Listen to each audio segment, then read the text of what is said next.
खंड 2 प्रतिलेखन संख्या 43। महोदय, हमारे जीवन में संगीत का व्यापक स्थान है।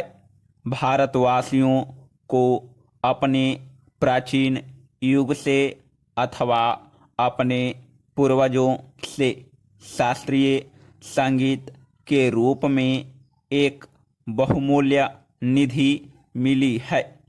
हमारे पूर्वजों की दृष्टि में संगीत का ध्येय आध्यात्मिक साधना तथा और उन्होंने संगीत का इसी आदर्श के अनुकूल विकास किया। हम कह सकते हैं कि हमारे देश में यह कला पूर्णता के शिखर पर पहुंच चुकी थी। संगीत के ध्येय के संबंध में आज हमारे विचार चाहे कुछ भी हो, यह सभी स्वीकार करेंगे कि इसमें सामंजस्य की ओर ले जाने वाली और वक्त जगत से ऐक्य का आभास कराने वाली शक्ति निहित है। संगीत के वातावरण में ही नहीं बल्कि श्रोताओं और गायकों के मन में भी सामंजस्य की उत्पत्ति होती है। संगीत के उच्च ध्येय और व्यापक प्रभाव के कारण ही प्राचीन काल में भारतवासियों ने संगीत को जनसाधारण के सामाजिक तथा सांस्कृतिक जीवन में ऊंचा स्थान दिया था। शायद ही कोई ऐसा भारतीय त्योहार या उत्सव हो जिसमें संगीत का आयोजन न होता हो। संगीत जन्म से मृत्यु पर्यंत हमारे साथ रहता है। हमारे सभी रीति रिवाजों में इसका कुछ न कुछ स्थान है। शताब्दियों से हम संगीत के प्रशंसक तथा उपासक रहे हैं और हमने इसकी गणना सदा मानव की उच्चतम साधनाओं में की है।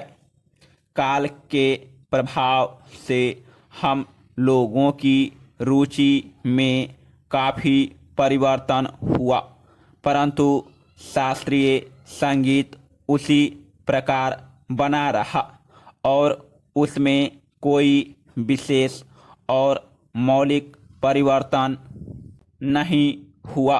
मुसलमान बादशाहों और अमीर उमरों के द्वारा संगीत को केवल प्रोत्साहन ही नहीं मिला, इसमें समयानुकूल हेर फेर भी हुए और आज विशेषकर उत्तर भारत के संगीत ने उसी युग से प्रभावित और बहुत अंशों में अनुप्राणित होकर अपना नया रूप ग्रहण कर लिया है।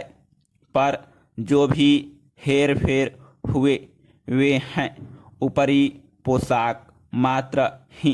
भारतीय संगीत शरीर और आत्मा से अभी भी वही प्राचीन शास्त्रीय संगीत बना हुआ है।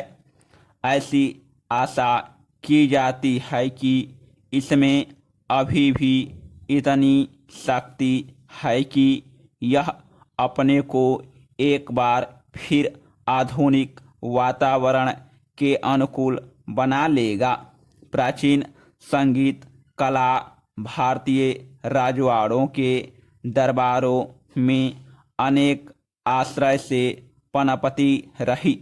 यह स्वीकार करना होगा कि भारतीय नरेशों द्वारा दिए गए प्रश्रय के कारण संगीत लुप्त होने से बच गया, परंतु यह भी मानना पड़ेगा कि इन वर्षों में भारत की जनता का शास्त्रीय संगीत से बहुत कम संपर्क रहा।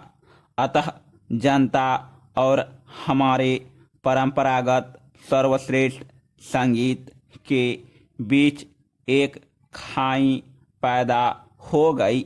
यदि हमें संगीत को जीवित रखना है और सहस्रों वर्ष पुरानी इस अमूल्य परंपरा की रक्षा करनी है, तो हमें इस खाई को पाटना होगा।